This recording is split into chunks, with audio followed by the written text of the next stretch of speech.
ዛሬ ደግሞ ስለ አቢር ነው የምናወራው። አቢር ማነች? አቢር ሶሻል ሚዲያ ተጠቃሚ የሆነች ተጽዕኖ ፈጣሪ የሆነች ሼፍ ነች።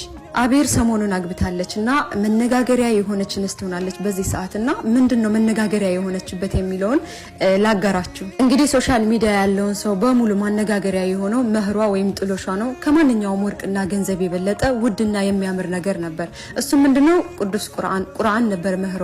ቁርአን መሆኑ ብዙ ሰዎችን መነጋገሪያ አድርጓል። በዚህ ደረጃ ስላልጠበቋት በጣም የሚገርምና ለብዙ ሰዎች ሞዴል የምትሆን በተለይ ደግሞ ለሙስሊሙ ኡማ ሞዴል የምትሆን ሰው ነች። እንግዲህ በቁርአን መህር ማሰር በዚህ ሰዓት እኔ እንጃ አለ ብዬ አላስብም።